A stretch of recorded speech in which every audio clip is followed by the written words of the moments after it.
Apologies.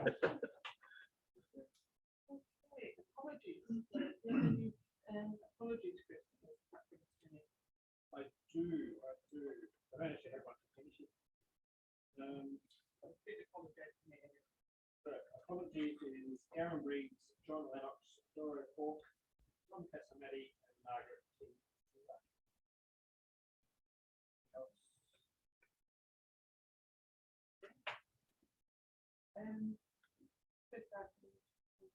Confirmation of minutes of the previous meeting. Assuming that everybody will remember the document from the previous meeting. We have a want to move that we accept the minutes. And the seconder. Great.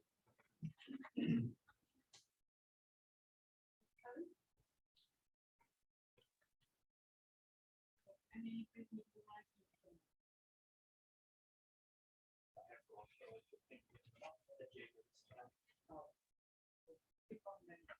Correspondence. I don't have any correspondence to. Not boring. Not as boring as it would be.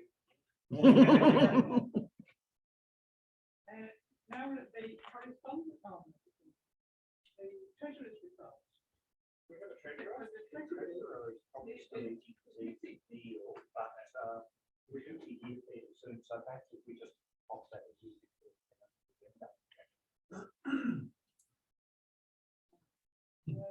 Moving on to news.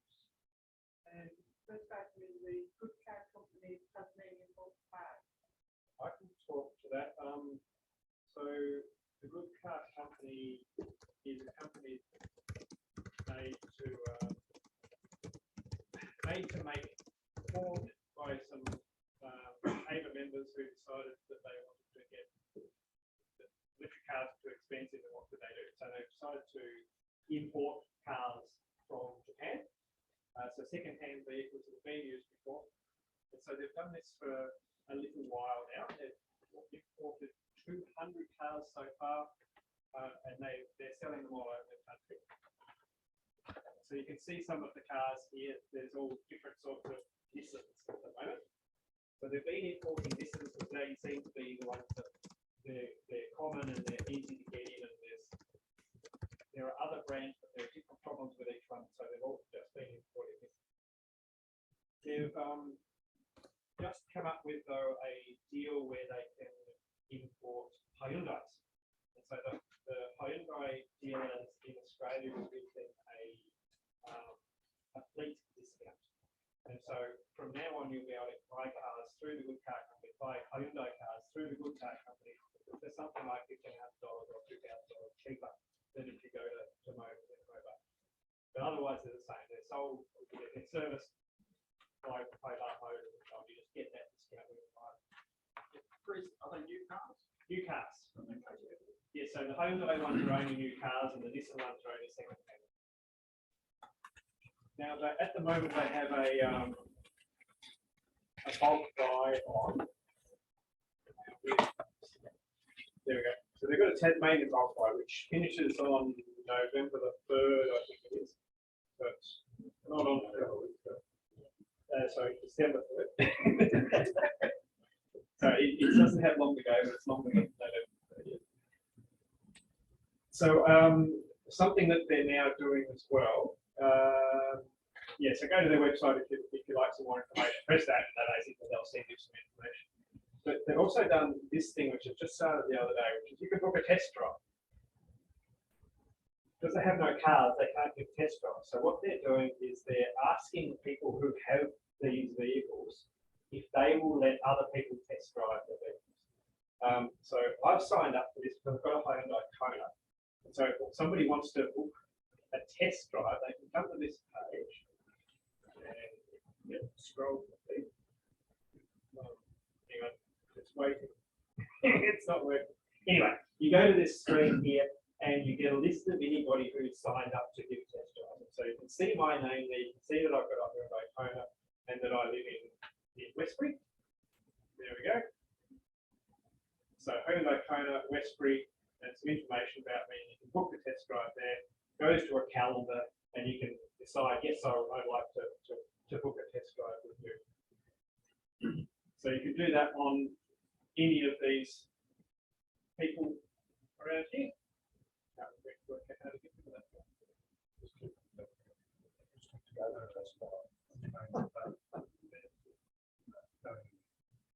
Oh, just go anyway, you get the idea. That's a new thing as of the other day.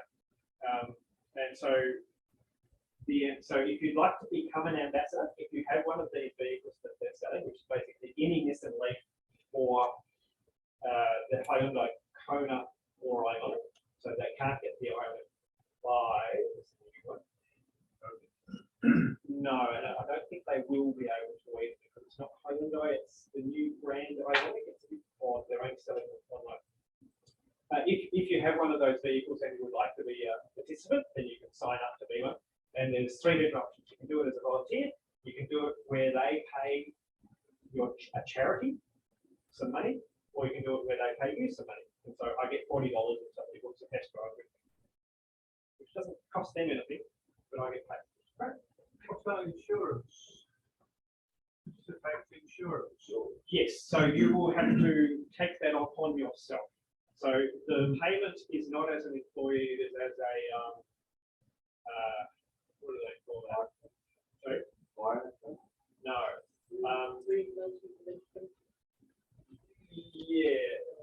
Yeah, like that. It's the word for the fun thing. But anyway, you're a volunteer basically.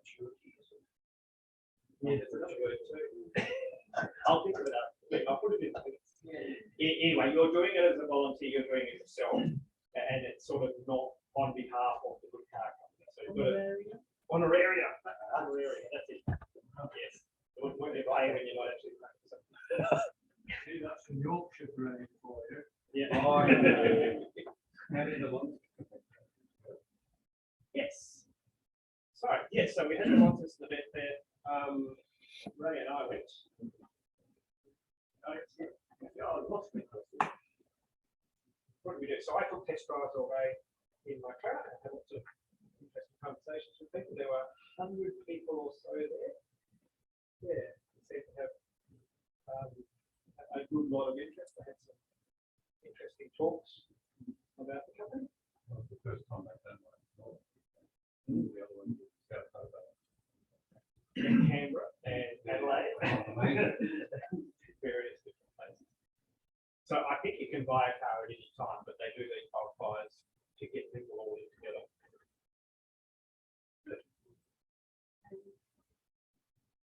So that was the first news, and I imagine Charles probably has other news. Yeah.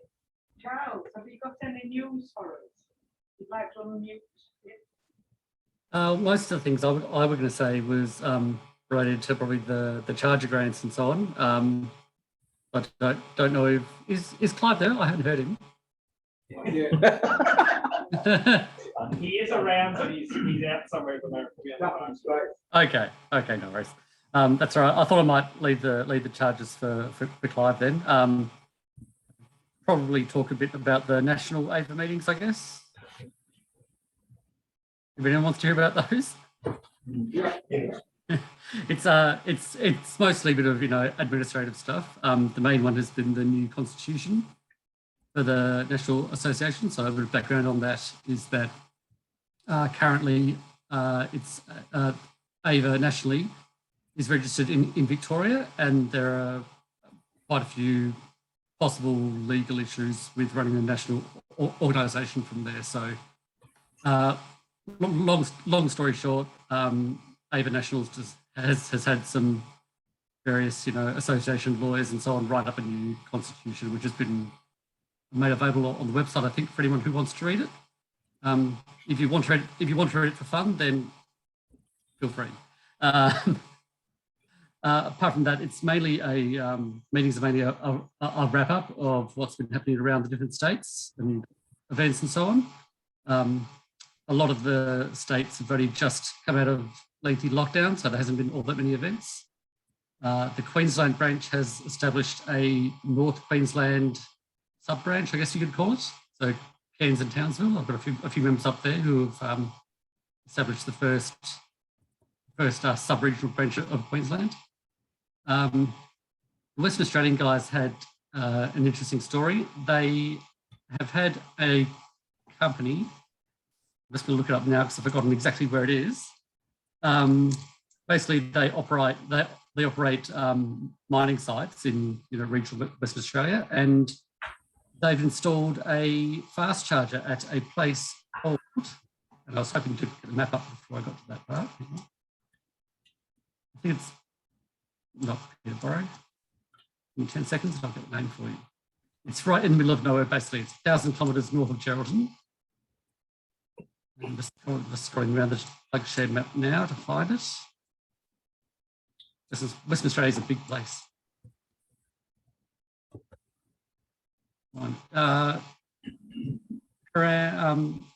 Paraburdu. So that is about 1,000 kilometres north of Geraldton inland, and they've installed a 50 kilowatt fast charger there. I don't know how you would get there, apart from using slow chargers, but they do plan to install a couple more as well. So this one's wired into the Rio Tinto grid. They've got like a private microgrid there, and it's available for free public use. I think they've got that site and 2 more coming. So that's a fast charger where you wouldn't expect one. And of course, all the most states also have their state governments are moving forward on fast charging networks. So WA, SA, and Queensland are all doing that. So watch this space in the next couple of years. NRMA New South Wales has just installed a couple of fast chargers going up towards Walgett, and they've recently added proposed spaces going across to Broken Hill. So there won't be many places in the country where you can't get to soon, at least places where there are roads. Apart from that, I think it's mostly been planning for the national AGM, which is next Monday, I think, and all members are welcome. And you would have got an email about that, I believe. They would have the Zoom link and so on. It's Monday night. Not sure there's anything else nationally to mention. So as far as general news goes, it doesn't seem that long since the last meeting, though I believe the Ioniq 5 has opened up since then, if my mental calendar is right. It opened up for pre-orders before the 12th of October. People were able to log on the 12th of October to put an actual order in, and it sold out within 3 hours. They had over 200 vehicles, and all gone. So that was, I think it's a $70,000 or $80,000 car. To sell out that quickly is amazing. If you think back to when the first Nissan Leaf was made available in Australia, I think Nissan sold maybe 500 over 5 years. So this is 200 in a few hours is pretty good. I really like your race car headphones. Oh yeah, that's just to make sure I can hear everyone. All right. There we go. Thank you, Charles. Sorry? I said thank you, Charles. And Cool. No problem. I'll leave the charges up to Clive, but if he's not back by the time he's back. Okay. I'll let Clive talk about those. Just before that, I'll just say slightly amusing. I bought a magazine, car magazine, first time ever, because the latest Wheels magazine is, 50% about electric vehicles. It's quite interesting the way in which it's presented.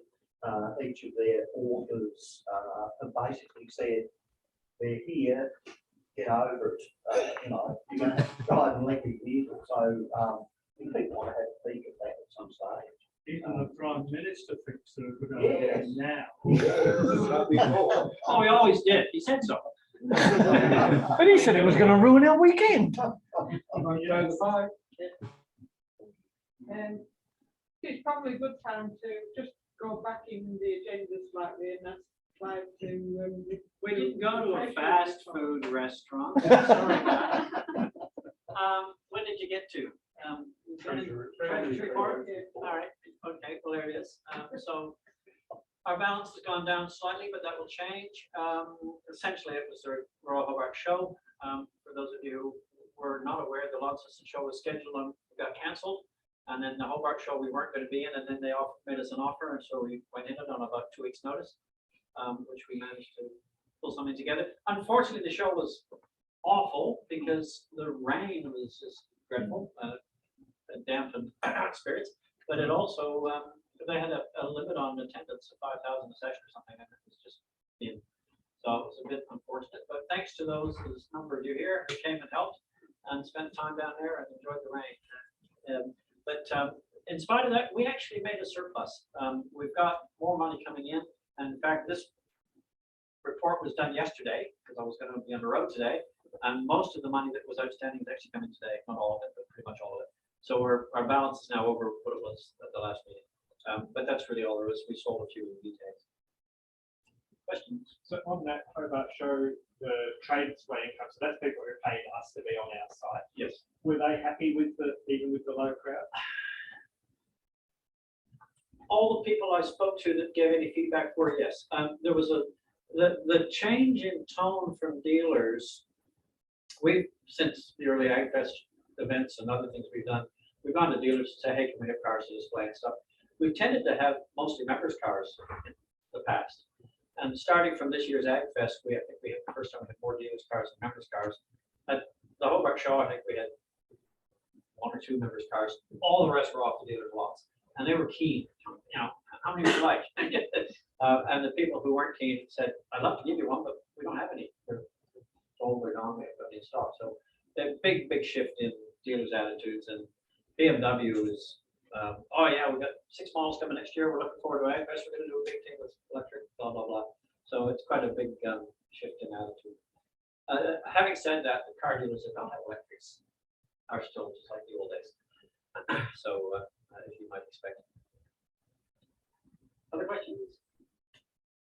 There was a little bit of news that about charges that Charles referred to you. That's the next item, I think. Yes. Okay. All right. So, yeah. We want to move. Oh, yes. Which order? Oh, yeah. Okay. Then move the second one. Move that we accept the treasurer's report. Dave, and the second, please. Ray? Second. You done that before. Everybody in agreement? Is that carried? Aye. What I? Okay, then, we'll carry on then to the opening charges. All right. Well, I might pop up the front this one. So there's a map here. Somebody might have noticed it. This map is current as of February this year. It had 15 dots. It's now all complete with 19. So since then, there's 5 more stations open. Do you have access to the map that I provided, please?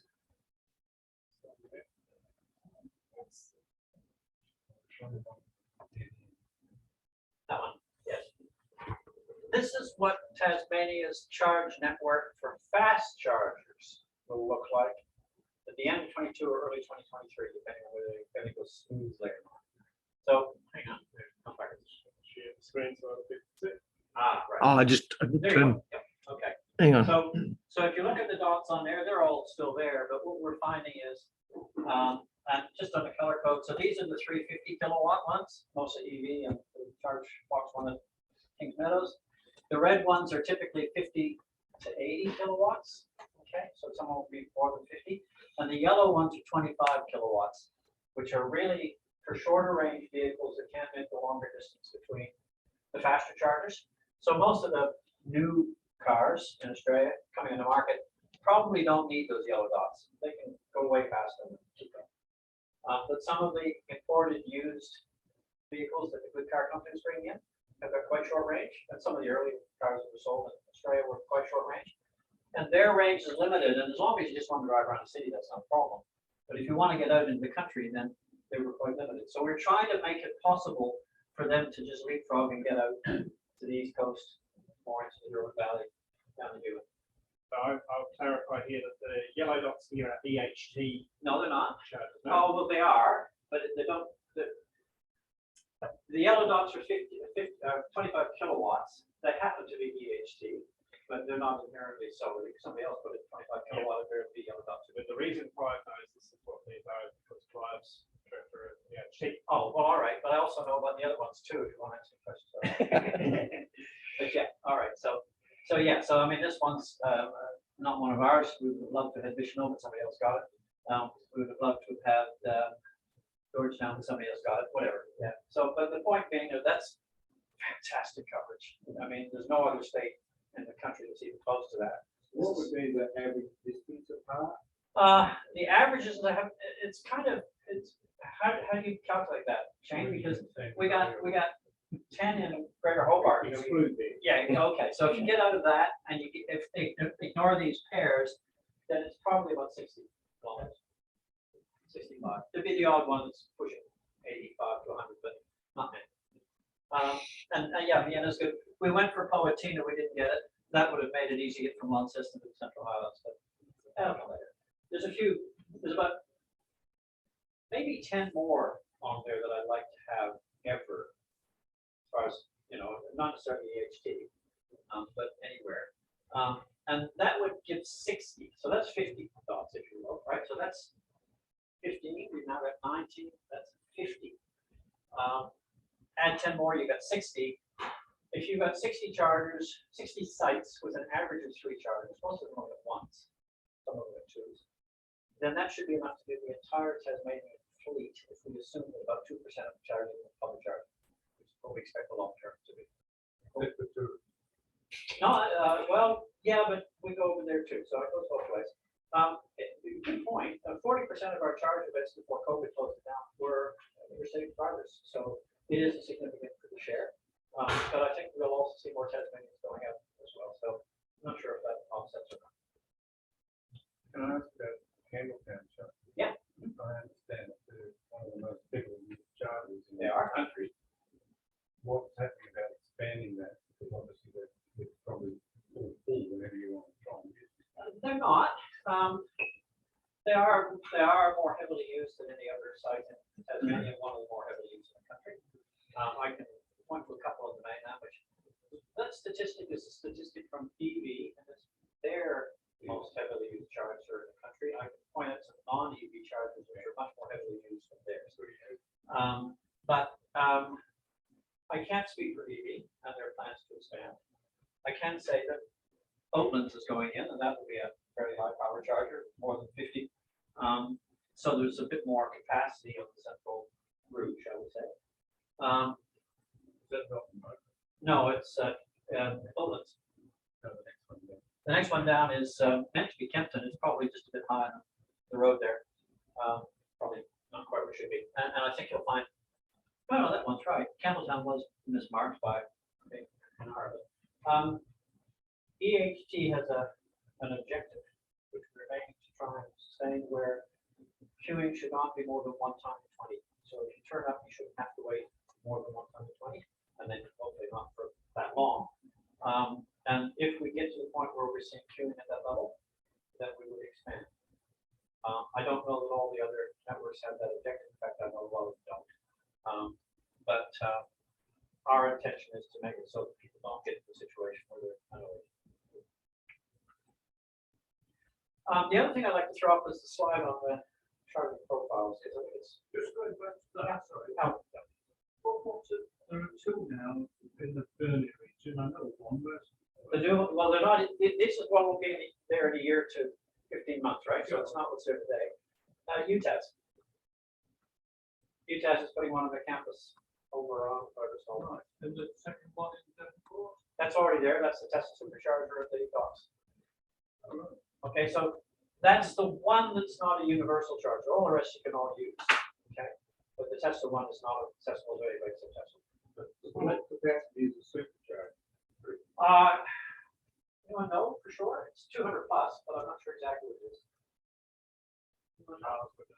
Yeah. The superchargers are maximum 250 kilowatts per stall.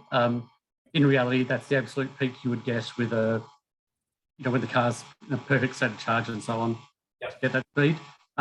Generally, it's going to be 150 for most cars. 150 to 100, maybe.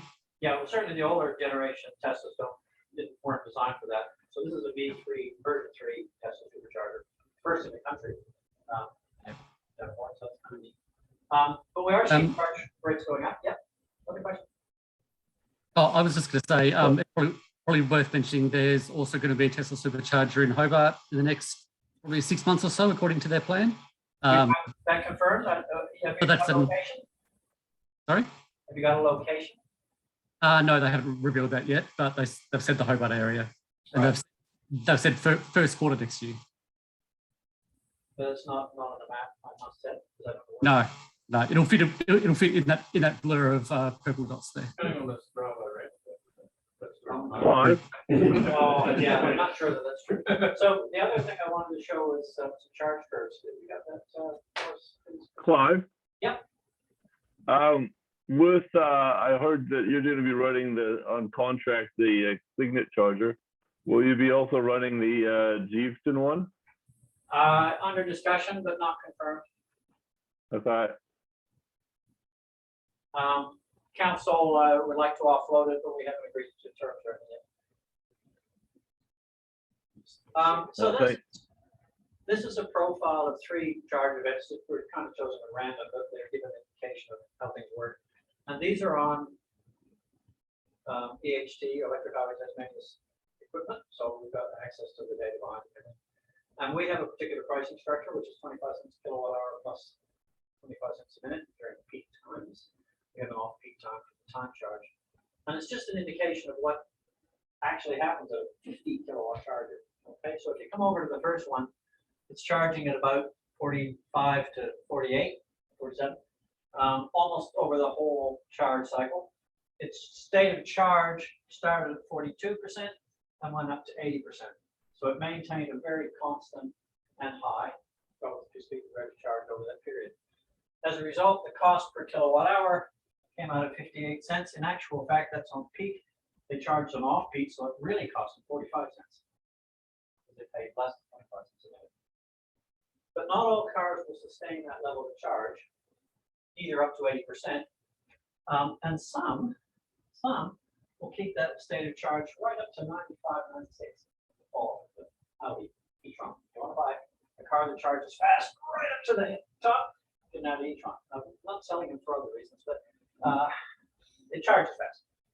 And on those 350 kilowatt chargers, it charges right up there, you know, not a full 350, but 300-ish, 280, 290, right up to those high percentages, and then it comes down. Not all cars can do that. I don't know which brand that was, but it started off good, 48, but decided couldn't keep it up.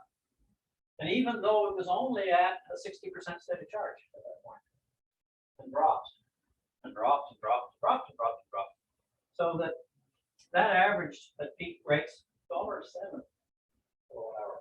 If they'd stopped back here at say 80%, it would have been 75, 80 cents. Those last few percentage, when charging slow, is very expensive. And you can see that here, and this is characteristic of Hyundai's. Tones and Ioniqs is that step down, and it starts at 60%. So you find that it gets real slow out here. And if you just took that bit of charge there from, what was it, 85, maybe 90%, 90% to 100%, was costing $2.75 for each kilowatt hour. Did you really need that 2%? Did you really need that 2 or 3%? My argument is now you don't. You might have done once when you've only got this many dots in the map. It's a long way to the next chart. But from now on, folks, think in terms of this is taking me half an hour to get an extra 10, 15 kilometers of range. Not good use of time, not good use of money, not good use of chargers. So we're encouraging people to think whether you really need to finish off to, and a lot of people sit there and sit there and sit there until it gets to 98 or 100 and they won't move because somehow they want to fill the tank. Yes, filling station. Yeah, and all I'm trying to put this up here for is so people know if someone really wants to fill their car to 100%, I have no objection because you're funding the next charger in that bank and will make more space. And that's why we do it, because we need to get the revenue to have the capacity that people want to sit there for long periods of time. Okay, so we're not telling you don't do it, but we want you to know what's going on. Yes, Christopher. So at an EHT charger where they have an AC charger next to the DC one, Yes. the AC one costs less per. Yeah, your AC charger is charging at that rate or faster in those cars. And the price per It's a hour. whole lot less. Yeah, okay. So instead of 25 cents a minute, it's free. Yeah, okay. Okay, If, so if if you- that car charge put over onto the AC one, They charge just as quickly for a fraction of the price. Okay, so you do have an option. Yeah, Just a question mark. Was like if somebody disconnected at that point where it's about to cost a lot more yes, and then reconnect Yes. in a couple of minutes, what happens there? well, nothing. It was still charged slowly. This is controlled by the car. The car's battery management system is doing this to you, not the charger. Okay, Well, I've got you just quickly, I'm going to ask the question for the only Tesla charger that is not universal. Whereabouts is that? the only one, oh, there's a few. I think you're talking about there's a Tesla supercharger, so DC fast charger. Oh, the DC ones, There's yes, only one in Tasmania. Yeah, the only one. East Devonport, right at the ferry terminal. Oh, okay. So do you have profiles like this for every brand of car? Look, the people that have done more of that than anybody, I've never tried. We could do. We've got lots of charge events, and we've developed a few for a few vehicles, but we don't have them all published. Good thing to do about it. But a company called Fastnet, which is Dutch, have done charge curves for a whole lot of different vehicles. And they also have the advantage that ours are 50 kilowatt chargers, so they're never going to charge more than 50. Okay. But Fastnet have got faster chargers, so they can show you what will happen if you've got a car that's stable like an Audi, and say, well, yeah, okay, it'll do 280 kilowatts for a while. But if you do it 280 kilowatts, you don't have to do it for very long. So they've got those charge curves at the higher power levels, which we don't have the chargers to be able to show that in. Fastnet, one word, F-A-S-T-N-E-T. Clive? Yep. Does these events 2 and 3? I'm looking at these. I'm just looking at the the people who decided to try to charge 100% or almost, well, basically did. Yeah. For some crazy reason. Does this sort of, do you see this a lot? So this would to me Yes. indicate that there's education required. I agree. So, You know, this is look, crazy. I'm a bit hesitant to give you the statistics off the top of my head because I'll be wrong, but I believe it's over 60% charge, in excess of 80%. And most vehicles are already dropping off pretty sharply by 80%. Not all. But I think it's, as I say, 60% plus that are over 80%. And I think it's something like 40 or 50% to go over 90%. And a relatively small number will push it right up to 98, 99, or 100. Some cars won't complete to 100, they'll just stop and just disconnect. But others will sit there and sit there and sit there, and they just got the tiniest. Really, the AC charger is faster. Not to mention cheaper, but it's actually faster. But the AC charger does also taper down the last kilowatt hour or two. But yeah, it's an education thing, which is why I'm trying it tonight. Yeah, thanks, Clive. That's really good. Okay, tell your friends. Okay. Any questions?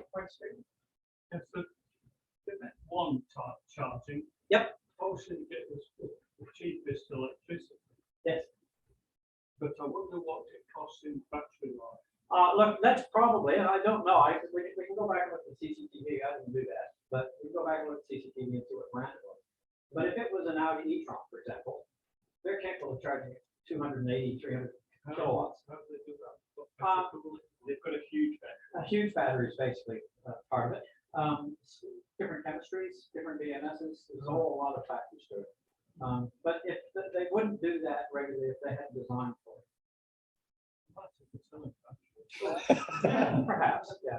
But there's quite a few cars that do. I think the Mercedes has got a great flat line. It's right up there. Most of the premium cars do. The Porsche Taycan does. But you know, these are not the cheap end of the range. No. Most of the lower cost ones, and particularly I think Event 2 might well be an earlier generation of Elite, for example. They would charge at 45 kilowatts under prime conditions, but they go down really quick. Well, it's the horizontal axis time. Yes, and they're all more or less the same. They're not exactly the same. In the first two, what sort of minutes would that be charged? Oh, well, it's 7:15 to 7, so that was about 40 minutes maybe, first one. Yeah. Recently we charged at Campbelltown, it's a Hyundai, trainer, the low two. Yep. And I noticed within like, it's a pretty powerful charger there, and I think the cane only goes up to 50 kilowatts anyway. But it was doing 52, which is nice. But I did notice that within probably 25, 30 minutes, the cooling fan came on. Yep. And it was really roaring, so. Yeah, so that's right-hand one is typical of Hyundai charge curves. They step, and they step. And they're very clear steps. They don't go down a slope. They just boom, Yeah, boom. yeah, we only used 30 minutes, that's all we needed, but Yeah. I did notice it didn't take long for it to get pretty warm. The Yeah. cooling fan was roaring. Yeah. Which is meant to do, I guess, The cooling fan in the charger or in the car? in the car. Yeah. No, I pulled the wire up to see what the noise was, and you know, the old fans, I've never seen it running before, but this time it's, yeah. Yeah. So no doubt it's circulating the cooling fluid and cooling it off in its little radio. It's funny. I mean, I drive in this Leaf, and it's passively cool, has no fans or anything, but it controls its temperature by slowing the charge rate down as well. But it doesn't slow down nearly as much. And I've come up from Hobart today via the East Coast. I went to Swansea, St. Helens, up around Scottsdale, down to Launceston, and then across the year. I've charged 4 times fast. Okay, just because I was servicing, just checking our charges. We had the software upgrade on the AC chargers and stuff. Just checking. I'm while I was there, I was like, yeah. But even at the last charge, it was still charging. Well, the last charge was at Kings Meadows before coming here, and I put on the AC charger, so we had free available. But the Kings Meadows one was still charging over 50 kilowatts, and that's just with passive cooling and driving all day. So Because Missing Leaf's got this reputation. that- I know, and I don't think it's deserved. I think it's passive, but it's managed. Yeah, and that's what matters. It seems to work quite well. Anyway, that's not really commercial. I just have to like my car. Okay, any other questions? No? Have we anything to say about the arena council? Oh, well, only that, on the arena one, yeah, well, it's happening. So there's 2 people I think we talked about this in previous meetings, so I don't want to go over it all, but yeah, there's 10 stations going into Greater Hobart. And they're happening. It's just just lead time to get chargers delivered. Yes. Yes, Sheffield got successful, yeah. So can you say anything like, have contracts been signed or anything like that? Oh, no. Everything's in negotiation. There's a lot of haggling. There's no problems. I don't think we're gonna have any sites drop out or anything. But there's a lot of detail to work through. Yeah, I seem to remember that the grant said that would be in by a certain amount of time after the contracts were signed. They did. The contracts aren't signed yet. Oh, no, the contracts with the arena signed. Okay. Oh, yeah, no, they were signed in August. No, the contracts with the site hosts haven't been signed. We're still back and forth between lawyers, but there's no points of dispute. It's more about clarification and stuff. The equipment for our sites have been ordered, most of it, not all of it. Delivery times are long. Long. But yeah, it's lots of detail. The which one? Marina?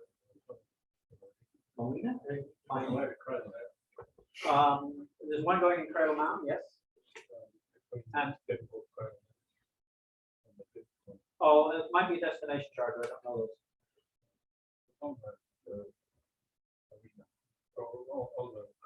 Yeah, but I think it's a.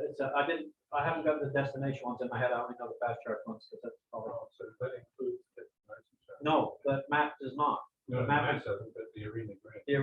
No, the climate, the Tasmanian state Oh, charge smart grants from Yeah. what is now called BRECFIT, used to be the Tasmanian Climate Change Office. It's now the Renewables and Future Industries. Something or other. I can't remember. It's a hopeless acronym. It's awful. All right, moving on to conversions groups. Have you got any information about the bonds?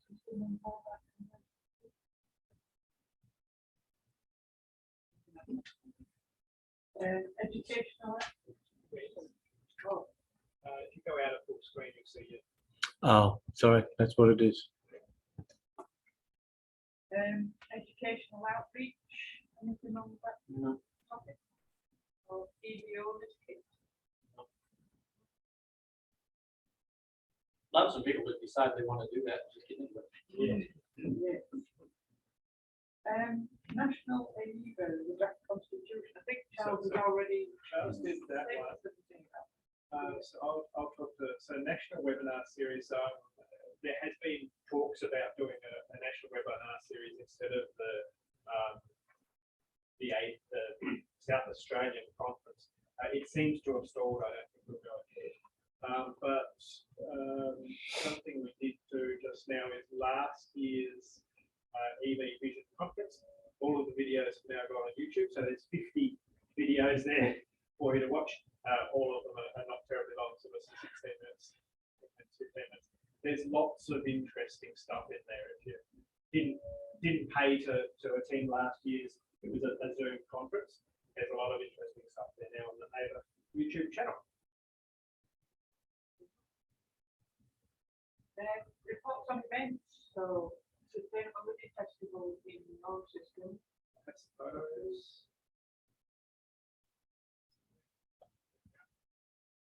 Who'd like to talk about it? I can do that now. We had some cars on display. We talked to lots of people. We had to wear masks. Good stuff. Yeah, well, there was a good turnout of people. Lots of good questions. And that was quickly followed with the Royal Hobart show where we Which- also had to. Yeah. I talked about that one. Then there was the EVs and first responders.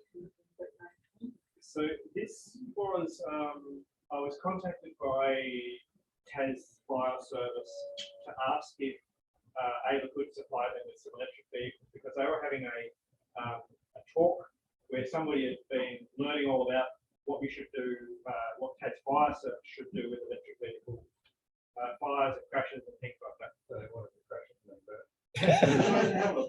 The actual intention with the guy who contacted me, he said was, really, I'd like to jack it up and put it up on stand and see, just so people can look underneath and see there's nothing there. There's most commonly a great big pan where your battery sits above. And so Zara, Sean and myself went along. This is in Westbury, so I'm very close to this. I said, yes, I can come up with it. So we took along the Brumby conversion and the Kona and an Ioniq. But I found some interesting stuff there. So I've made some notes here on what this person had learned and what he was passing on to the Tas Fire crews. So the first thing is that if there has been a crash and somebody, a first responder is coming to a crashed car, a car that's stopped, there's the risk there that if they, it might be in drive basically. So if you've got an unconscious person in the driver's seat and you move them, their foot might go on the accelerator and the car might move off and you didn't realise because you couldn't hear an engine.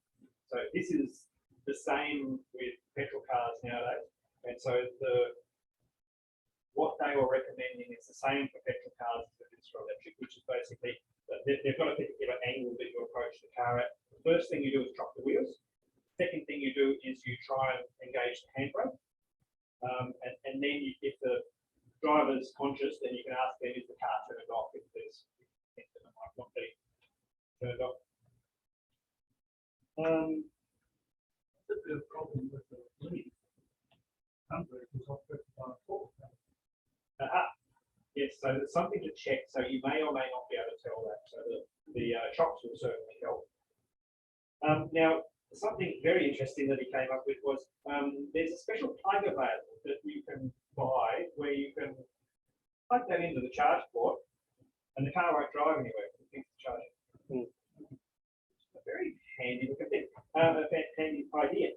So you can't always access the charge port, but if the car's unlocked, then it's probably unlocked. Some of them you can just go up and push them and they'll unlock. Sometimes if the car's locked, you can't, and so on. But anyway, if you can access that, that's a handy way for it. The trouble is those things are $1,500, and so they're not going to buy them for every fire appliance in the state. So I did I was very interested in that. I actually talked to Bryce Gate in Victoria, who has a lot to do with vehicle safety, and he said, "Oh, that's a great idea. They shouldn't be that much, should they?" So he's going to do some experiments. I'm going to say, just cut the end off of regular cables to get in. I mean, it's a point of presence thing. It just tells us the pin in the. And so then a regular cable is what, $300 or $400. It should be even easier. So what Bryce said was he should be able to buy a plug and put a resistor across. Yep. And even if you had a type 1 and a type 2 attached to each other, then that's a universal thing. That should go in any production car that's ever been made and disabled. Pity about those cars with charge ports in front, in the middle of the front wheel. And you don't want to stand in front of it. And so I did go home and do an experiment with our Tony, and I found that, well, first of all, if it's in drive and you open the door, it goes to the park. But also, if you're in drive and somebody plugs in, then it goes to the park. If you're neutral, it goes to the park. And yeah, that was with a cable that wasn't plugged in.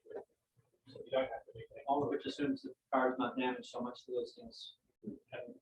Yeah, which I suppose is the same with other things. So, yeah, the other thing they said was, as with a petrol vehicle, if you can access the battery and cut through the cable that goes to 12-volt battery, that should disable the high voltage. They did say if you can find a 12-volt battery, because in a lot of cars these days, it's hidden away in the back or somewhere. Nowadays it's terrible. Now if you find it out, you've got to get underneath all the luggage in the back. So there are all these ideas. You can't necessarily do all of them, but yeah, try this. Christopher? Yeah. I'm just wondering, did you talk about the QR code that some of these EVs, well, a lot of EVs have? They just scan it and actually the manufacturer provides like how they disable the high voltage battery. Yes, I did mention that because the Hyundais have that. As far as I know, no other brand does. But it's a very useful thing, and they agree. Yes, it's great. And I did see somebody scanning the Kona when I mentioned that earlier. We went out to look at it later. Worth lobbying for, isn't it? Yep. Good idea. Very little cost, but. Yeah.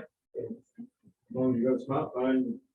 you've got the And information there. presumably if it exists, you can probably download it and get a sticker made and stick it on your own car too. I must say, when I did scan the Kona one, it wasn't as useful as I hoped. I hoped it to go straight to the Kona, that particular model, that particular information. But no, I went to the Hyundai website and then you have to put in the model and so on. It could be better. Yeah. With the QR code should be individual to the car. Yeah, it's Yes. not that hard. So they do, the Test Fire Service has a thing where they can put in into their system, they put in the number plate, and that gives them back the information because you can find the model of that car. That goes through their own network. I'm not sure how reliable some of that stuff would be, because I'm sure you've discovered this yourself to get hold of that. The actual hard copy of the Kona manual, they talk about not running the vehicle in an enclosed space because of the resource scarcity. What idiot, like somebody really did a crappy job with that manual, really bad. In fact, I must email Canada. You're saying they stay. Well, they would have used the petrol version and just cut and paste.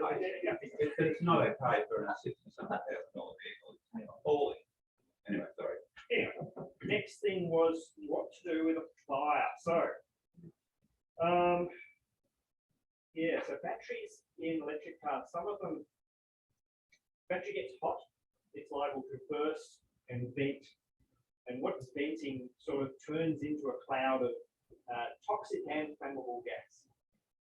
And it's generally, you showed some videos, it's generally black or grey or white. And what he pointed out was that it looks very much like smoke. And so if somebody is trying to put out a fire and they see this white smoke, their sort of instinct is say, oh, I'll put the fire out. And then they turn their water off. But it's not smoke, it's a cloud of gas, which, and one of the chemicals in there, I can't remember which one it was, will turn to an acid when it touches water. So you breathe it in, you've suddenly got acid down your throat. as well as being flammable. And so you can imagine if it's venting this stuff and then that gets onto a flame somewhere, you've got an instant fireball very much like a petrol car.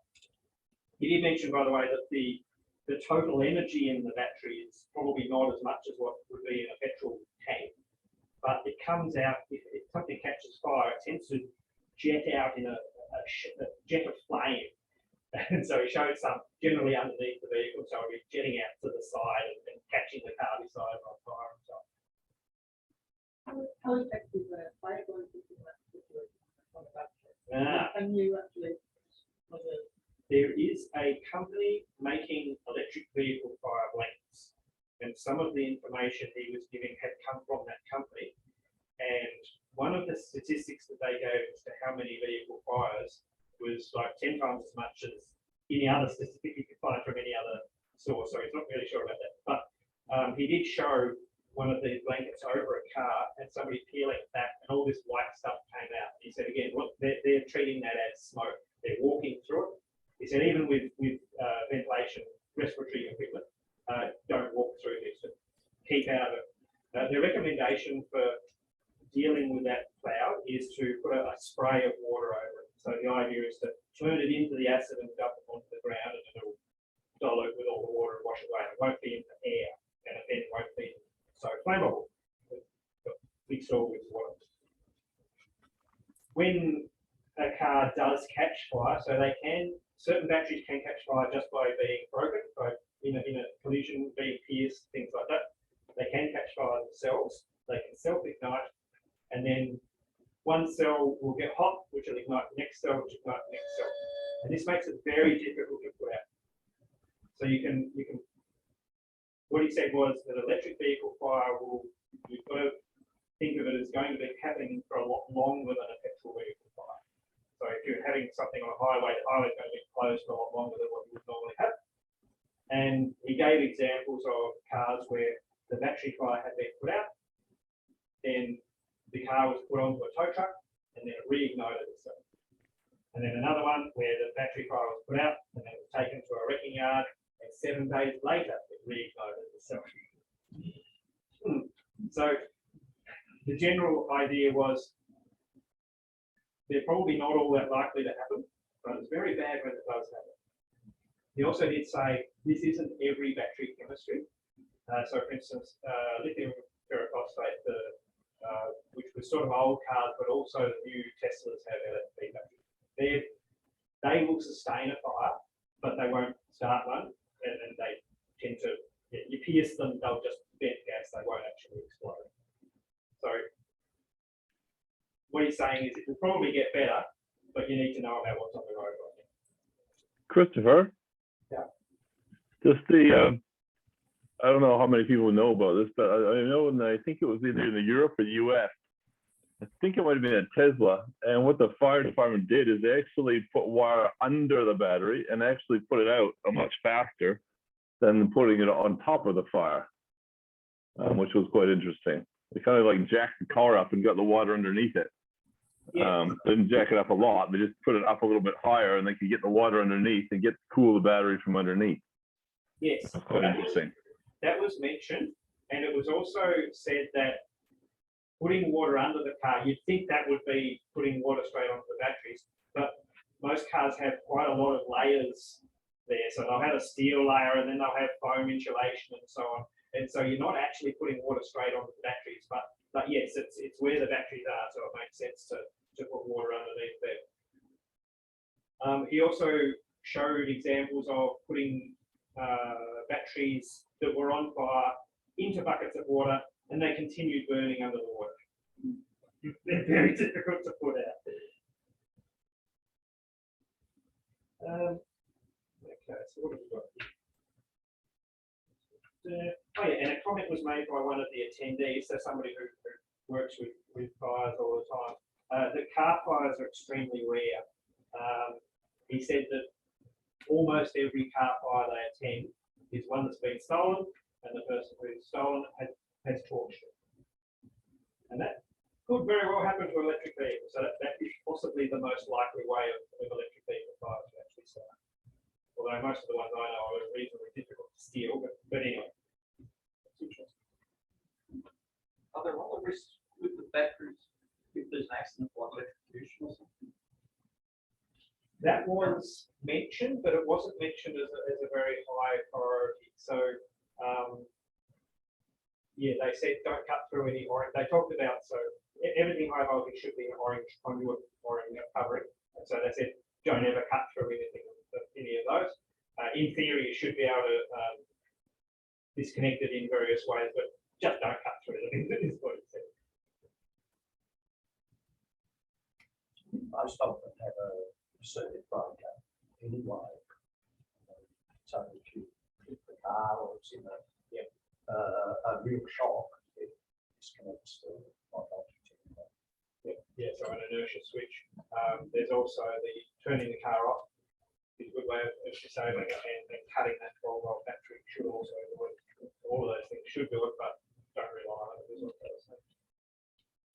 So good advice would be educating owners to locate and find those things, so they're aware of how to help themselves.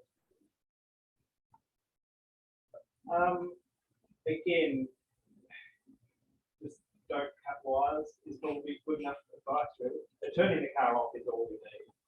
The only thing is a first responder may not know how to turn the car off. No universal way. Yeah, I suppose as an owner, if you're there, you can say the car is off. Therefore, there's no electrical problem. The trust that the manufacturer has made sure that the fuse goes somewhere when cables are damaged or insulation is So yeah, so the fire really is within the battery anyway, but that is it's going off. In fact, it's going anyway. It's not there. I suppose I can't really imagine It's not really a problem that the fire in the sense of current flow is the chemicals in the battery. Yeah, the chemical energy seems to be the thing to look at. But thinking about it, I can't really think of any way of any crash or anything that would be involved that you would need to cut through the bottom of the car where the batteries are. So I think it's all keep to the top bits where there aren't going to be any wires. I suppose because Australia's so slow with their EV uptake, we're going to have a lot of accidents in Europe. Place a lot better. That's going to all that information going to flow down to what we've got to do. Sort of, as there are Yes, all of the real life videos we showed were from international videos. There was a thing he linked to from an international person like him doing a talk like what he did.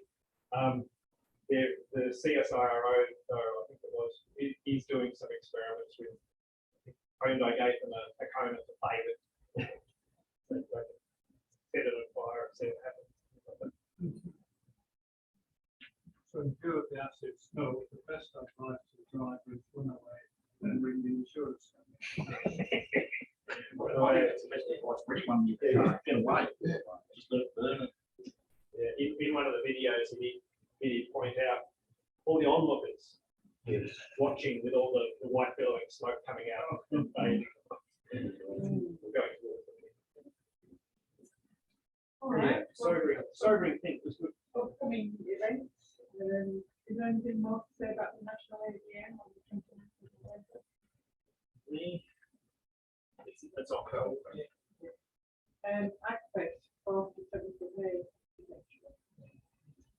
Yes. We have ordered a site. I was going to write down how much it was so that we could sort of okay with this thing. We spent an inordinate amount of money on an egg test site. We have ordered an egg test site. Ordered 4 sites of it, so it's 40 metres long, 40 metres frontage, and 20 metres deep. That's twice as big as last year. With the idea that we fill it all up with all those new cars that I'm talking about, and ask them to contribute the same way they did with Hobart, and so that helps us to pay for this very expensive site. So if anybody knows of any organisations that would like to share our site, now's the time to contact me and we'll give them the information on how they can be there. There's two different ways they can actually be there and sell things, but if so, then we need to hear from them quickly. But if they just want to put something on display, so a car on display, or somebody wants to talk about cleaning equipment specific for cars, things like that, anything to do with electric vehicles, bikes, other equipment. Four-wheel drives, excavators, it doesn't have to be a road vehicle, it's a charging station. Charging stations, yeah. Charging stations, that's a good idea, right?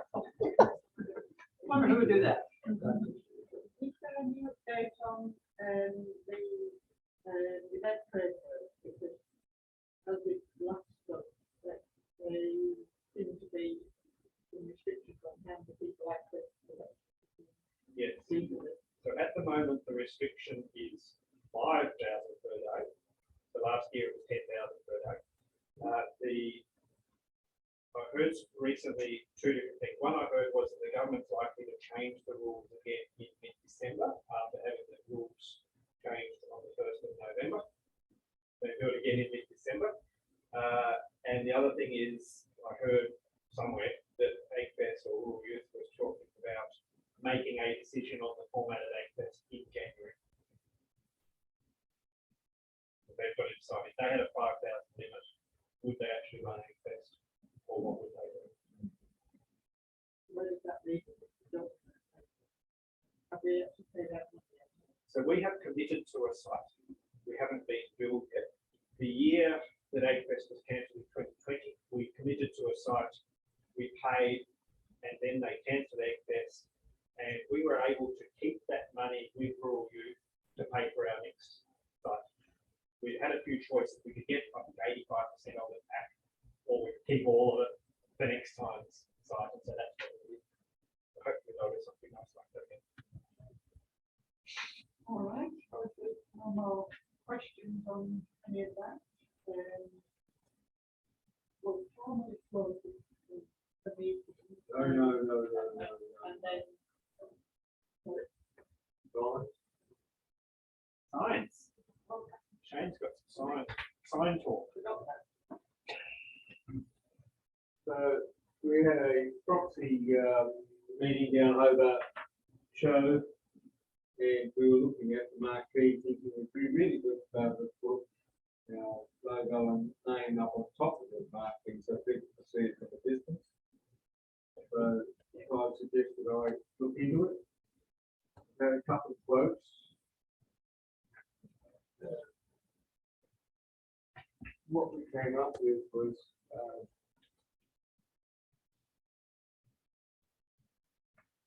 one quote was not for the size of the roof.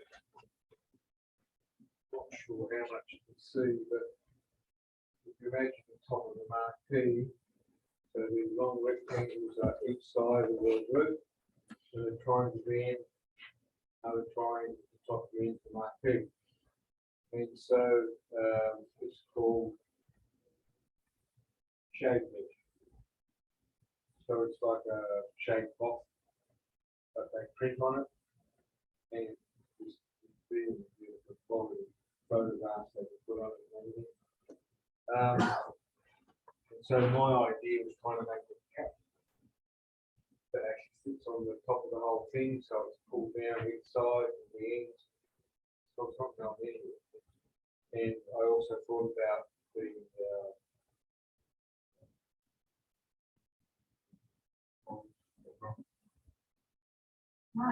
islands. If they were sitting on top of the support pipe for the ridge of the marquee, and they're working in the wind, then you can grab a hole in the line underneath. So I've designed it so we can just offset that to the side of it, so with the lacing and those pilots don't actually get to work directly in the hard pipe. So that format then would mean we'd have 4 large signs that we could separate and use individually somewhere else if we need. and they're also the shade cloth stuff it doesn't flatten the wind so much, but the wind can go through it, which is one good thing about such a big thing. Like, it would make a really big sail if it was. We have a fire screen door on our house, and when the wind blows, we'll close that door like solid. But it helps. So the quote eventually came back at $22 per square metre, plus GST. So when I figured out there was 50.69 square metres, that worked out to $1,115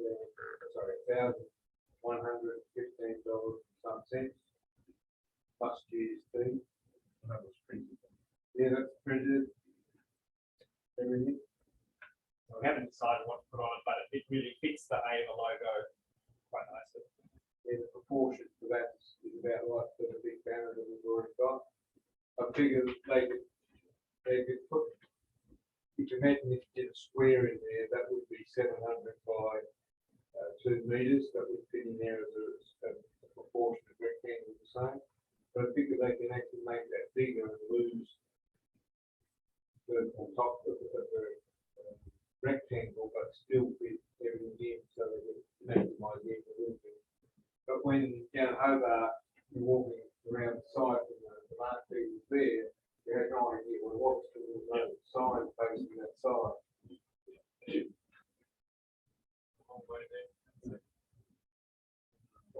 Okay. So the idea is the big rectangles will be on both sides of that. Well, there's an internal view there that gives you the shape. Yeah, and so that if you can imagine if it was just a square, it would be there like that, but if they expand that, they could probably make it a little bit bigger. And you imagine these are the frames that I want to protect from a rub point. And the same with the side, I get them to drop over the side a little bit before the eyelets start. So again, the ropes are pulling from here and not across the top of it. So if anybody missed, this is the AEVA's marquee we bought it a couple of years ago for events like Egg Festival and the Hobart Show. The other part is there's actually a pipe like these all around the bottom. So we can actually pull down and lock onto those. So we're not using pegs or anything like that. So it would work quite effectively, I think. It's a 30-degree roof, so again, I'll work that out, 30-degree roof. I did ask if you suggested about can they shape shift the writing so it looks like it's standing up, and they didn't respond to that. Well, if you actually design the shape shift and the, you know, Oh, if we can do that, yeah. We don't know they'll necessarily. print a picture. They've got some beautiful pictures on the website. Coral reefs and fish, and it's just really good quality. Don't really know if it would be suitable to shape shift it, because then if you're walking past, it will look weird from the angle. Yeah. But I think there's enough angle for it to wheels that one. Yeah, if you think about, this is probably taken from about 20 metres out. And I think the sign is quite visible from that. But they print directly onto marquee material. Normally when they do that, they do all the printing and then they sew it together. And imagine trying to do that with that. And would there be any detriment to writing like this inside the marquee? If you think about our banner, okay, yep, most of it's white. So probably not. Oh, so it's not going to be full size roof. Yeah, yep, the quote there is for full size, 8 metres by 2.3, which is the length of the roof side. But most of that, so this is white and that's white, and so you get a little bit of shading from the writing in the logo, but lots of getting it, I wouldn't have thought. Might mean that we don't need to put that big banner up. We can put them somewhere else. Sometimes that's Well, a challenge. it gives us options. Yeah. And again, in this circumstance, there's no point having the one back if we don't need that. So if we could use that somewhere else, we just need longer ropes. A little bit of something to protect the rope when it goes over the corner along the end. Have people running through it on the oval. Driving through some of it.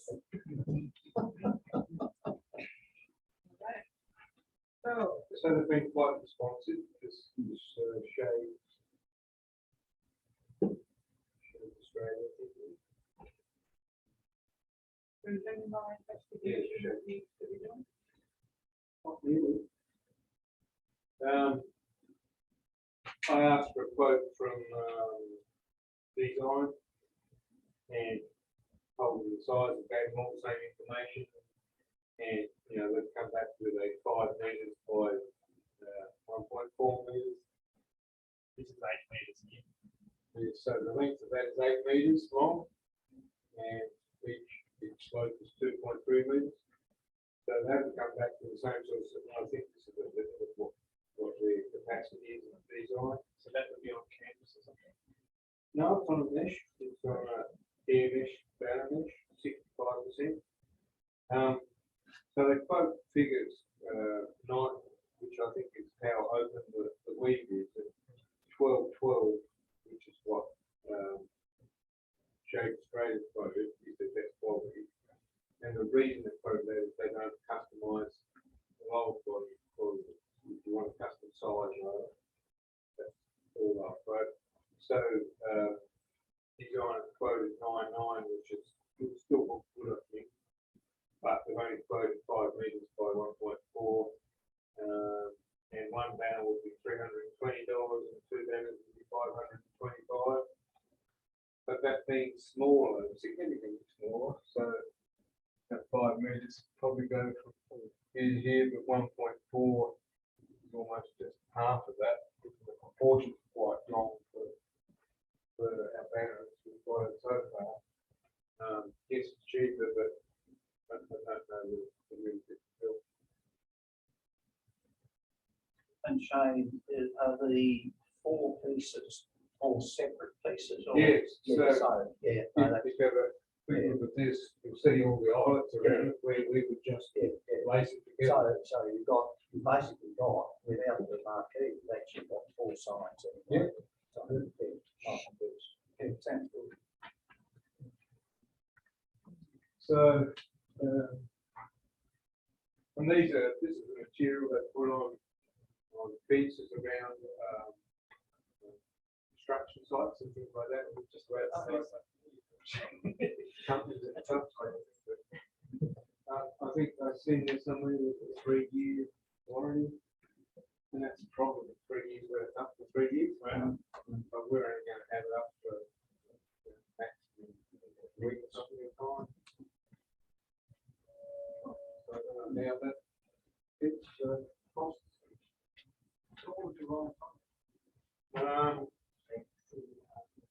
It has to be checked by the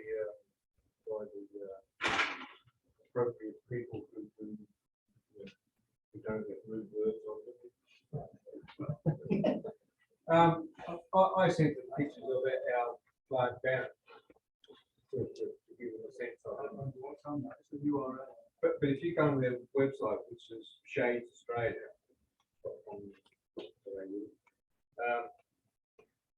magnificent colour pictures. Awesome. So the current one that says Australian Electric Vehicle Association, the logo. Yeah. So if you do think of something else, you want to put different things on each one. Put the URL attached. I'm thinking that lots of publicity photographs of trade shows these days are taken by drones from above. House really stand out. We didn't put the QR code. But you're right, you know, that's the quote for it, and it doesn't matter what we put on.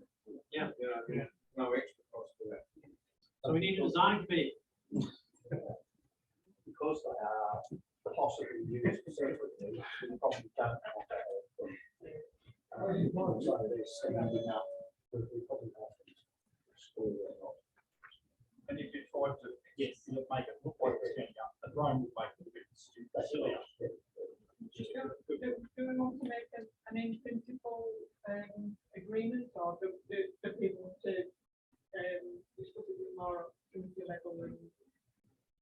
you know, up there with, you know, funds like, we gotta spend our $3,500 or something. So, well, and the part of this is it's not limited to just on the marquee. No, That's right, that's. yeah, no, I think it's a very flexible idea. I like that concept. And I asked them if they could actually, you know, weld it and make it just a cap, but no, they can't do that, and they come up with the eyelets and it's like. yeah, so I like the idea of having it assemblable. The price is reasonable for the number of area that you get and everything else in the back. You got 4 separate units. But so it's a case of we want to put on it. All those in favour? Another mover and a seconder then? We just did. Well, Anyway, they all put their hands up. as a treasurer, I will move that we'll spend some money. And who seconded it? Oh, I did the work of it. Yeah. All right, so we just need to, Very design. design committee.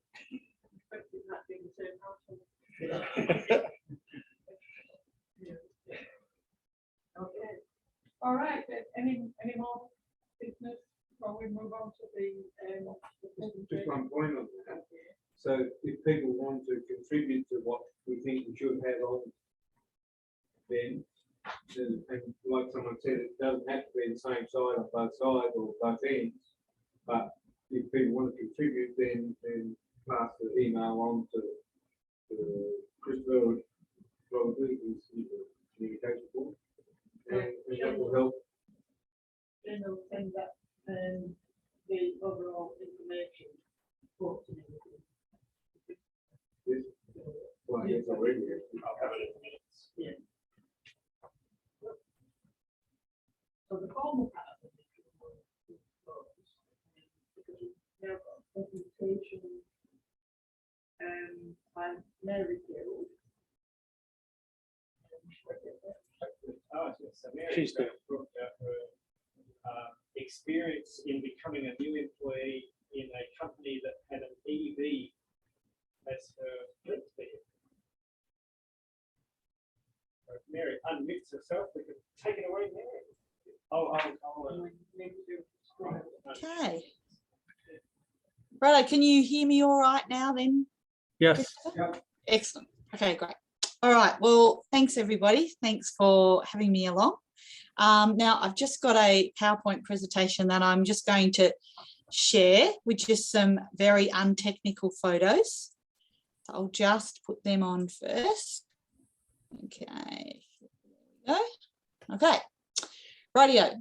So first off, I know nothing really about EVs, or I didn't know anything before I started in my new job. So I started in August, and the new job covers the north of the state, northwest, east and west. And on my first day, I said, okay, what sort of car have I got to travel with? And they said, oh, you've got an electric vehicle. And I was really excited, because I thought of them as something very exciting and exotic, and I knew nothing about them. And I also knew my husband was kind of keen about buying one in the future, so I thought I'd get to know all about those. So you just go over there and just have a little thing there. So I kind of thought, great, I'm going to have this exciting new car, and this is a picture of it here.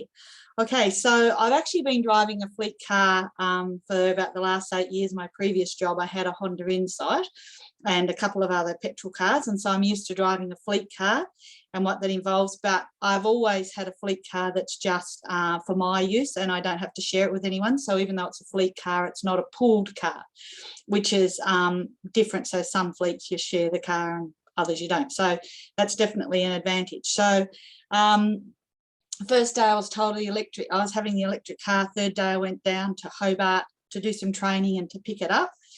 And I spent a couple of days down there. I drove around in it, and then I did some driving in it.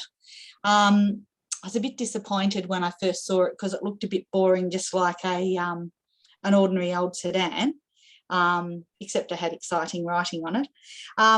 But then driving around, it was quite pleasant to drive. you know, it's just a car, an automatic car, that was fine. And then I was a bit anxious about driving back to Launceston and to Westbury where I live about charging, and everyone said, oh, you know, it's not really that hard. And they showed me how to put apps on my phone, attach the work credit card to the apps, that kind of stuff. I've got to tell you right now, I'm not an app kind of girl. And I certainly hadn't ever bought anything on an app before. I use the Bomb app on my phone. I think I've got some bird sounds and some frog sounds. That's kind of about it. So having an app to drive the car charging, I was sort of thinking, God, I hope I remember how to do all this. Okay, so collected the car and they said, yep, we've had it on the charger and you're right to drive home. Didn't really get much more of an induction other than they did show me the charger that we had at our Hobart workplace. So at Hobart, we have this charger here and it had been plugged in, showed me how to plug it in and out of that, and let me know that if the plug charger got stuck in the car, just to, if it got locked in, just unlock, you know, lock and unlock the car and it'd come out. That's fine. So I thought, okay, cool, that's right. So then I went to drive home and I was feeling a bit nervy. And actually, this is one thing I've discovered, having an electric vehicle, I tend to be distracted by looking at how much range I've got. And so that's a bit of a distraction. So they said, oh, you should be right to get to Campbelltown, which I would have been. I'll just tell you, my car is a 2019 Ioniq, which originally had a range of 230 Ks.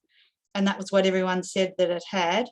But for a start, one of the things I made the mistake of the first day, I didn't check that anyone had actually fully charged it. When they said they charged it, they'd had it on the charger, but it wasn't actually fully charged. And I kind of hadn't really thought about checking how much range I actually had. So I thought about stopping at Mood Food at Kempton and didn't. And then when I got out past that, I actually looked at all the signs and realised I didn't actually have enough range to get to Campbelltown. So I came back and plugged in, and I couldn't get the car to charge. I couldn't get it to turn on, and it was I had about 5 goes and I couldn't get it to turn on. Now this is the charger at Kempton.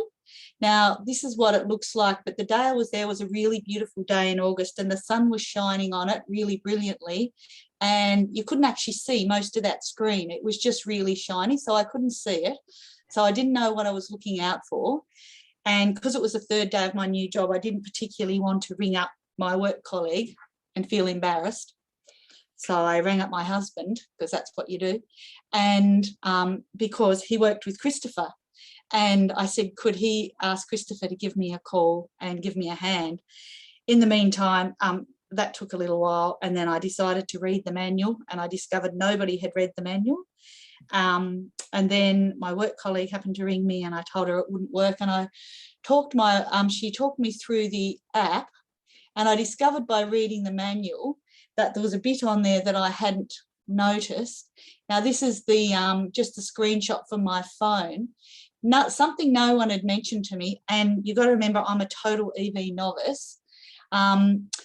I didn't know what those connector plug symbols were. And so when I went to turn on the charger, I didn't know that I needed to push the bottom symbol, the CCS2 one, in order to get charged. So I was turning the app on and I was turning the charger on, but I had the wrong bit plugged into my phone. So that was all very embarrassing. But anyway, I eventually got the car charged. Christopher rang me, had a chat. He told me about all the dopey things he's ever done, which was a great relief to me and made me feel much better. So I got back home then. But some of the things I discovered after this was that no one had mentioned that the aircon and the heater used the charge, that driving up hills could use the charge, that driving fast could use the charge, and all that kind of stuff. So you can imagine what it was kind of like starting off like that one. So after that, I decided to, around town, I'd go around and check out a whole lot of chargers so that I'd know what to do next time I had to go out. Now, we do have our own charger out in our yard that I can use, but I checked out the others. So I went and checked out, this is the one in Launceston, Patterson Street East. I discovered I needed to pay for parking. I discovered that by going to drive out, I couldn't get out and I didn't have anything on me to pay for the parking. So I had to embarrass myself again by reversing the car back in, walking back to work, getting some money to pay and then driving out again. I'm finding the EV is a good way to embarrass myself in public. This is the car park in Devonport. You also have to pay here, although sometimes you don't have to pay. I don't know when that is, because sometimes I've had to pay and sometimes I haven't had to pay, and I haven't worked that out, but you can use a credit card when you get out. And this is the charger that I love best mostly because this is near home. However, this one's been offline for nearly a week, and so I don't know what's happening with that particular one. So I've been checking out all the chargers. So then I had another work trip organised to go to Burnie, so I was feeling, this is a few weeks after checking all this out, I was feeling pretty cocky. I knew what I was doing. I was going to go up to Burnie overnight. So I charged at Westbury, but I didn't charge it all the way full because I could see that I was going to go to Burnie and I didn't actually need a full lot of charge, so I'd be right. So I went to Burnie and I discovered their charger was offline. But luckily the hotel I was staying at had a power point and they let me plug into that. Then I didn't fully charge it there either because I knew there was a charger at Devonport, and because the charger was offline at Burnie, the one at Devonport was going to be fine. And so then I went to Devonport the next day and found it offline too. Then I realised I had just enough charge to get to Westbury if I drove very carefully, which I did. And I got to Westbury with, you know, all the things saying low charge and all of that. So after this, I discovered all sorts of stuff, like the battery in my car now can only take go up to about 197 kilometres worth of range, because it's older. One of the things everyone who has an electric vehicle probably knows that when you stop at a charger, everybody wants to come and speak to you about your electric vehicle. And I find because mine's got this writing all over it, that seems to be an advertisement to everybody to come and ask me. So I've been trying to learn a bit more about them. So I've discovered by talking to people who have EVs that apparently my battery is, over time, can hold less charge. I'm sure all of you probably already know that, but I didn't all that kind of notice. No, I didn't know that. So now I know that I really need to, whenever I charge it, I try and take every opportunity to fully charge it whenever possible. And I also need to plan very well, think about where it is that I'm going. Campbelltown is a place that I have been to often, as probably many of you have, because it's that central place and there's lots of times you can have lots of conversations at that particular spot. When I was first doing some training for my job, I had to go down south, so I went to Glenora, and that was really good. Again, the example is you need to plan well, so I allowed time to charge on the way down. I stayed at a hotel overnight and charged on the way back. And then going to Fingal, that was interesting. I kind of nearly had enough charge to get there, but not quite. So I charged at Campbelltown on my way there and on my way back, just to make sure. All of these things take a bit of time, but the thing is, this is a fleet car. It's not my own car, and I just allow time in my day when I'm going anywhere to take account of all that time for charging. So there's lots of places to go. So the other day I went to Beaconsfield, which was lovely. And then I've just had another road trip up the northwest to Burnie, and I was a bit more organised this time, and the chargers were actually on my side. So one of the things I've found is that I don't use the heater and the aircon if possible. I tried wearing as many clothes as I possibly could when I went out on an early morning, but some mornings it's just too cold, so I have to put the heater on. And then I just have to make sure that I've allowed places to go and charge.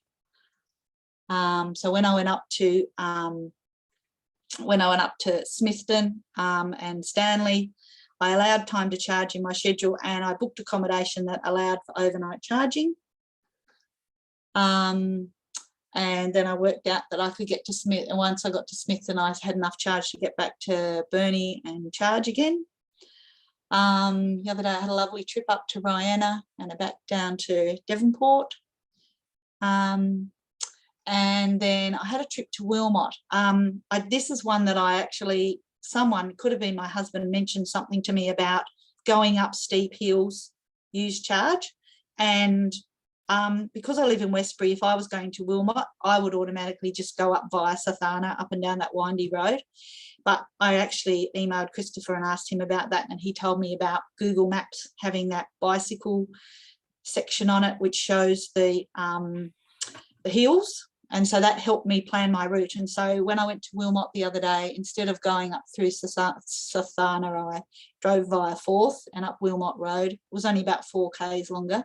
And just in case that I decided I was going to charge at Devonport, but just in case that wasn't working on the way back, I asked the school before I went there if I could charge the car there, because I was there for a couple of hours, and that gave me about an extra 25 kilometres of range, which would have been enough to get me back to Westbury had Devonport been out of action. Okay, so lots of things that I've found having it as a fleet car. I've actually find it's, it's a lovely car to drive. It's quite usable, but there are things like I do have to plan carefully. I do have to allow extra time, an extra hour, half an hour, a couple of hours in all my trips. But I am glad that I don't carpool. When I've had to carpool cars before, they're nearly always grotty and they're nearly always out of fuel. At least this time, if I get in the car and there's no charge left in it, I only have to be cross it myself. When I first got the car, because I've got a couple of sets of cables, they're all twisted and mangled in the back, which was really annoying. So now they're all clean and tidy in the back, and I don't have to worry about anybody else mucking them up. So one of the things, though, of course, is that because this is a newish car, this is the only car in our organisation, there isn't a wide organisational knowledge about the car. And so if I want to ask someone a question about it, it's not kind of like with a petrol car, there's someone that'll probably know. And so there's some of the things I've had to do a lot of work myself. So in the last few months, I've actually learnt quite a bit more about EVs than I ever thought was necessary.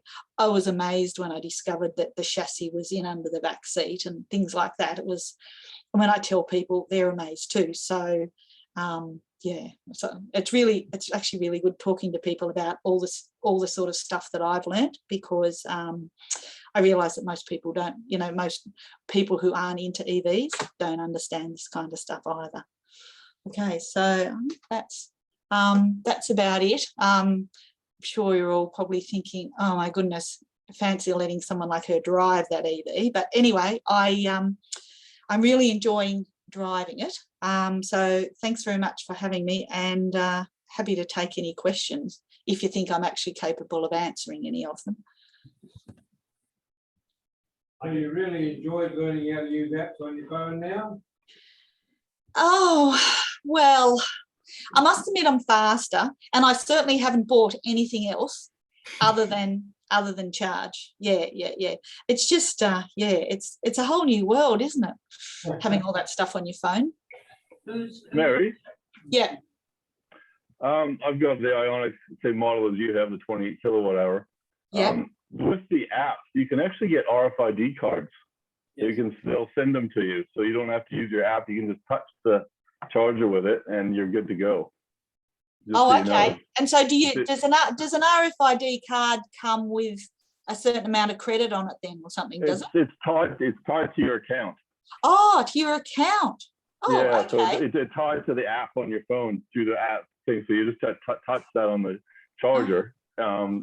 It's whether it's a charge box or EV next charge. They all have RFID cards available. Oh, okay. Cool. Excellent. You'll probably like that better. Oh, yes. I love mine. So yeah. I like the sound of that. That sounds good. Yeah. Because one of the things is that I need glasses to read my app, and I have to keep a spare pair of glasses in the car at all times, because otherwise I can't use the app, because I can't see the app if I haven't got my specs with me. So it's really embarrassing. Yeah. You said you're 197 kilometers. That's odd, because I'm getting that. Was that through winter time? Yeah. I must say the other day I Summer, you'll charged probably it get at home. more. Oh, okay, right. Yeah, It'll it's- get better in summer. Like Oh, I'm okay. getting Yeah. 230 at the moment on my car. Oh, did yours go down then? In winter time, it goes down because I like to be comfortable, so I use my heater Okay. in winter and that. But in summer, obviously, at the optimum temperature is like 20 to 24 roughly. I don't just have the fan on or open the Yeah. windows, whichever. Yeah. And yeah, the GOM just says usually starts out with say 230. Ah. Oh, that's really So exciting. Thanks. Yours I'm really probably happy will with do the same as well, most Yeah. likely. Oh, cool. Good. Excellent. Mary, my name's Yep. Tom. Is the RACT your employer or are they just a sponsor for this? Yes. No, they're my employer. Okay, because I keep wanting to ask the RACT what discounts they're going to give EV owners like they give fossil fuel car owners. You know, it's the least of fuel. What are EV drivers going to get from the RACT? Oh, I don't know. You need to ask. I know, but I just keep wanting to ask them that. Because obviously they're not going to start building chargers like the RACV and NRMA and RACQ, but Yeah. Well, they RACT are a partner in the Charge Fox thing, like the other clubs are. Right. But yeah, no, I don't know. But my manager is Gary Bailey, who's the Chief Advocacy Officer, and he did say to let you know if anyone wants to talk to and want to know all about the EV policies that the RACT has, you can just contact him, and he's happy to talk to anybody about the EV policies of the club. So sorry, Gary Bailey. Gary Bailey, yeah. Thank you. Yeah. But yes, ring up somebody and find out. Thank you. Mary. Yep. Is the Devonport charger in the multi-story car park? Yes. The first half hour is free. Oh, okay, right. That's probably why one time I didn't pay and another time I think I was there. Oh, yeah. It's also free after 6 o'clock and until 8 in the morning or So something. during the day, it's free. The first half hour is free, then you pay off. Yeah, okay, right. That must be why. Okay, well, that's good to know. I'll have to try and remember to get out of there in under half an hour, which I would be if I didn't go and have a sandwich and a cup of coffee, probably. But I sort of dash back and, yeah. Any more questions for Mary? This probably isn't a question for Mary, it's probably more for Clive. How come so many of these chargers keep going offline and not being available when you absolutely need them? We monitor that, and whenever we find a fault, we get on to find out why and try and make sure it doesn't happen again. The 350 kilowatt ones have had a worse run than the 50 kilowatts, but we're also in our current purchasing for new chargers, looking very much harder than we did the first time. I'm not saying we didn't look for the first time, but we now have, more times pass, there's more evidence to see what their performance is like, and doing more pre-purchase testing. And it's not, Tesla have it sweet. They build their own chargers, they build their own cars, they make sure they talk to each other. People build chargers, people build cars, and they keep changing things, and they don't talk to each other when they change something. And then you get something that works on one car and it doesn't work on another. And then someone fixes the software to fix that problem and they break something else. It's still very much a developing technology, I have to acknowledge. I wish it was more reliable than this. We're trying to get to the point where we get 99.99% reliability. We're not there yet. We're up in the high 90s, but we're not 99 yet. Working on standard to follow. Well, there are standards, but they're too broadly written. They're not prescriptive enough. And then manufacturers implement them differently, and it's just not, it's not tight yet. We're working on it. Thank you. Well, thank you, Mary. That was very enlightening. I can vouch for the cleanliness of Mary's cables too. I think at this Thank point, you. well, we may or may not have tea and something. Find the kitchen. There's a kitchen out there. So Yeah. there we go. But everybody's welcome to stay around and have a chat more. Thank you, everyone. Is anyone charging in the DC charge at the moment? No? Okay, good. Somebody needs to use it, that's all. Well, it's all the background. Yep, great. Bye-bye, everybody on Zoom. Bye-bye. Bye. Hi. I am coming back.